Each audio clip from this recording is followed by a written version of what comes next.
Good morning students. Welcome to our online classes. This lecture is for class 5th subject science. जैसा कि हमने last lecture में food और health chapter के last lecture में हमने कम्युनिकेबल डिजीजेज के बारे में पढ़ा और उन वेज के बारे में, उन तरीकों के बारे में पढ़ा जिनके जरिए जर्म्स जो हैं वो स्प्रेड करते हैं, फैलते हैं एक बॉडी से दूसरी बॉडी में। अब लास्ट जो टॉपिक है इस चैप्टर का वो है prevention and treatment of diseases, और कहूं मैं communicable diseases.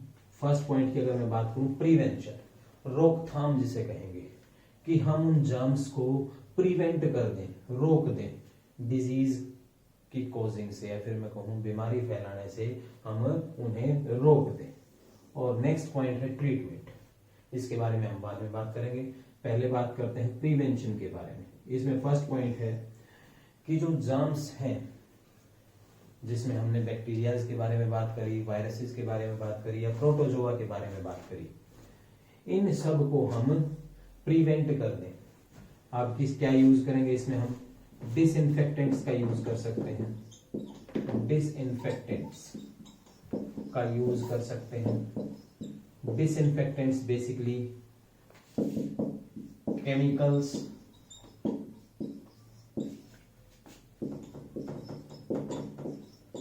which are used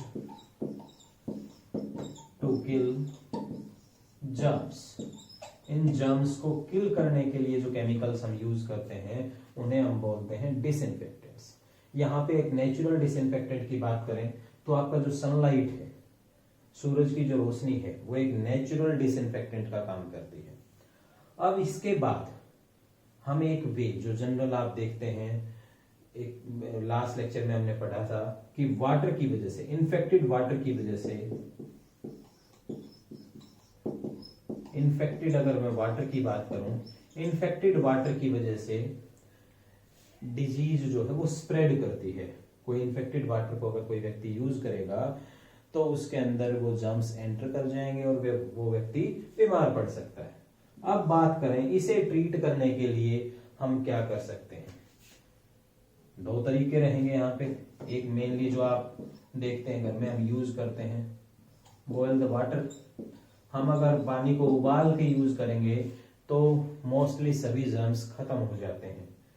दूसरा तरीका रहेगा जो ट्रीटमेंट प्लांट्स में यूज किया जाता है, वाटर ट्रीटमेंट प्लांट्स में, पानी को जहां पे ट्रीट किया जाता है, जहां से वाटर की सप्लाई होती है आपके पूरे गांव में या पूरे शहर में, वहां पे हम एक और डिसइंफेक्टेंट यूज करते हैं जो कि होगा क्लोरीन। क्लोरीन को हम एज ए डिसइंफेक्टेंट यूज करते हैं, जो वाटर में हम ऐड करेंगे और वो वाटर में प्रेजेंट जर्म्स को किल कर देगा। तो यहां तक हमने बात करी इन जर्म्स को डायरेक्टली किल करने के बारे में, डिसइंफेक्टेंट के बारे में। नेक्स्ट पॉइंट आता है कि इन जर्म्स को कैरी करने का जो काम कर रहे हैं जो इंसेक्ट्स, जैसे कि हमने पीछे पढ़ा है फ्लाइज हैं, मक्खियां जिन्हें बोलते हैं हम, मॉस्किटोज हैं, या फिर मैं बात करूं कॉकरोचेज हैं। ये सभी इन जर्म्स को कैरी करने का काम करते हैं। हम इन सभी इंसेक्ट्स को अगर किल कर दें तो स्प्रेडिंग से, जो जर्म्स की स्प्रेडिंग है वो रुक सकती है। तो इसके लिए भी हम, फर्स्ट पॉइंट है, इंसेक्टिसाइड्स का यूज करते हैं। इंसेक्टिसाइड्स, केमिकल्स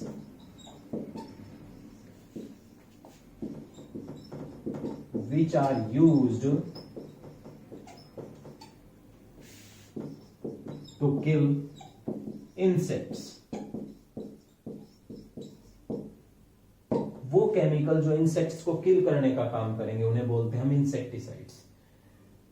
अब अगर ये इंसेक्ट्स ही खत्म हो जाएंगे तो जर्म्स को के जो कैरियर है, ये एक तरह से जर्म्स को कैरी करने का काम करते हैं, तो स्प्रेडिंग जर्म्स की रुक जाएगी।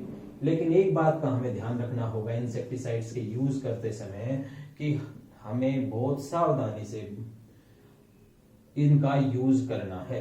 क्योंकि ये हमारी बॉडी के ऊपर भी इफेक्ट डाल सकते हैं, हमें भी प्रभावित कर सकते हैं, हमें नुकसान पहुंचा सकते हैं।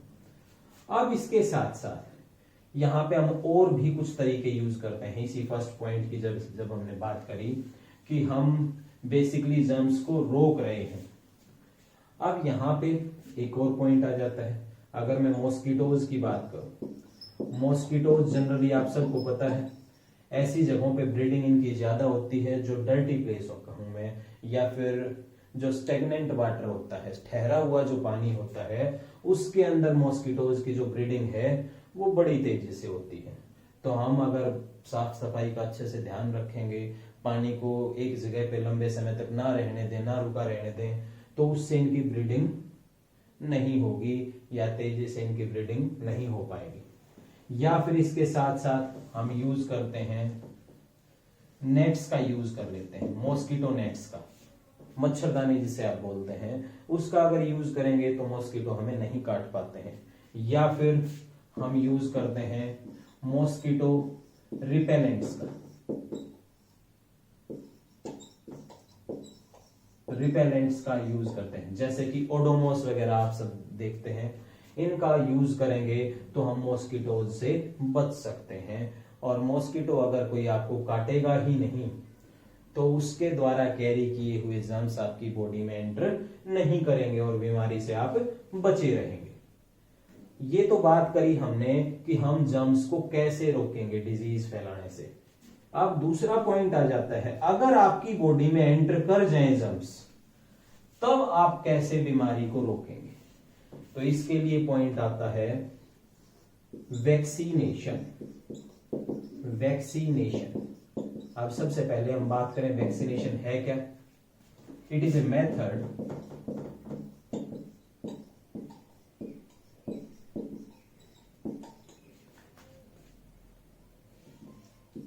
of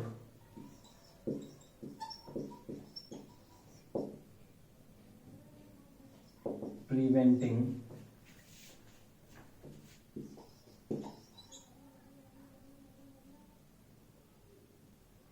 germs from causing disease। बीमारी फैलाने से हम रोकें उन जर्म्स को, कब, even if they enter our body. अगर जर्म्स हमारी बॉडी में एंटर कर गए हैं उसके बाद भी हम प्रिवेंट करते हैं, इस मेथड के जरिए उन जर्म्स को रोकने का काम करेंगे हम कि वो बीमारी ना फैला पाए या डिजीज की कॉजिंग का वजह ना बन पाए। अब इसमें नेक्स्ट पॉइंट आ जाता है कि ये किस तरीके से हम करेंगे। तो यहां पे बात आती है फिर वैक्सीन की, कि वैक्सीन है क्या, किस तरीके से ये मेथड काम करेगा। तो इसमें हम बात करेंगे वैक्सीन की। वैक्सीन के बारे में बताते हैं। वैक्सीन में क्या कहेंगे, स्मॉल अमाउंट उन जर्म्स की, जिस भी डिजीज की हम बात करते हैं, उस डिजीज के कॉजिंग के लिए जो जर्म्स हैं, जिन जर्म्स की वजह से वो डिजीज हो रही है, फैल रही है, उन जर्म्स की स्मॉल अमाउंट। और खास तौर पे ध्यान रखना है हमने कि उन जर्म्स में भी कौन से जर्म्स होंगे, वीकेंड जर्म्स, काफी कमजोर या डेड जर्म्स की हम बात करेंगे। उनकी स्मॉल अमाउंट हम बॉडी के अंदर एंटर करवाते हैं। वो इंजेक्शन की मदद से भी हो सकती है या डायरेक्टली उसको हम स्वेलो कर लें, निगल लें। जैसे कि आप बात करते हैं पोलियो की बात करते हैं, पोलियो ड्रॉप्स हम डायरेक्टली निगल देते हैं, डायरेक्टली ड्रॉप्स आपकी मुंह के अंदर डाली जाती है। या फिर मैं बात करूं टेटनस की, टेटनस जो है ये जो वैक्सीन है, टेटनस डिजीज के लिए जो वैक्सीन है वो इंजेक्शन की मदद से आपकी बॉडी के अंदर इंजेक्ट करी जाती है। अब यहां पे मैंने दो वैक्सीन के बारे में बात करी। या फिर हमें एक और बात की, हेपेटाइटिस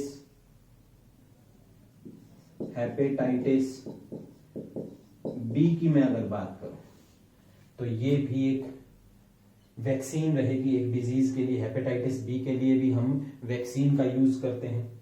अब यहां पे इन सभी डिजीजेस की कोजिंग के लिए जो जर्म्स जिम्मेवार हैं, उन जर्म्स की स्मॉल अमाउंट हम अपनी बॉडी के अंदर एंटर करवाते हैं, और जैसे ही ये जर्म्स एंटर करेंगे, वीकेंड जर्म्स एंटर करेंगे, तभी आपकी जो बॉडी की सेल्स हैं, सेल्स जो हैं वो प्रोड्यूस करेंगी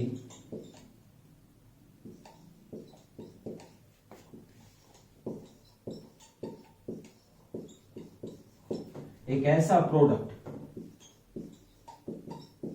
which can kill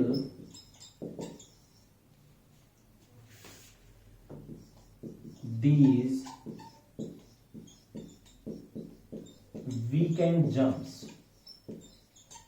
हमारी जो बॉडी सेल्स, हमारी जो शरीर की कोशिकाएं हैं, वो ऐसा प्रोडक्ट प्रोड्यूस करती हैं जो इन वीकेंड जर्म्स को आसानी से किल कर पाए। अब बात आती है कि इसके बाद एक बार ये जो जर्म्स एंटर करवाए हमने इंजेक्शन की मदद से या फिर और दूसरे तरीके से, ये एक बार जर्म्स किल कर दिए गए।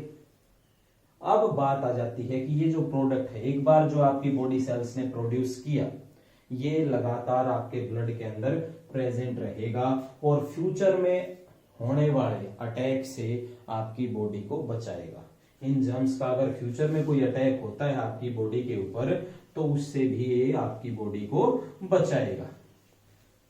ये हमने 2 पॉइंट डिस्कस किए, जिसमें हमने जनरली बात करी कि बीमारी को लगने से पहले ही रोक दिया जाए।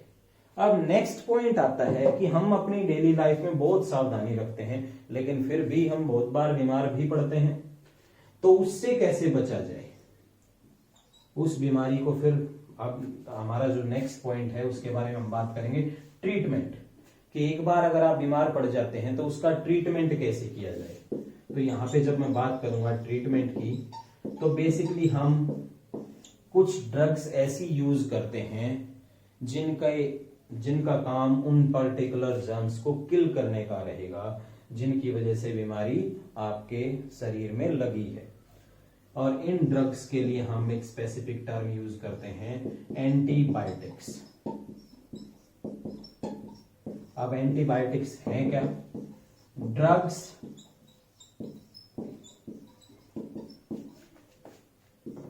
which can kill bacterias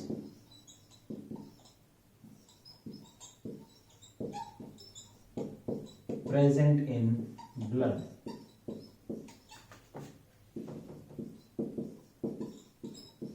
without affecting our body cells। ये मेन पॉइंट रहेगा यहाँ पे। क्यों पर्टिकुलर बैक्टीरियाज को तो किल करेगी ये ड्रग, ये दवाई जो है जिसे हम एंटीबायोटिक बोल रहे हैं, ये उन बैक्टीरियाज को किल करेगी और आपकी बॉडी सेल्स के ऊपर कोई भी नेगेटिव इफेक्ट नहीं डालेगी, बिल्कुल भी आपकी बॉडी सेल्स को प्रभावित नहीं करेगी।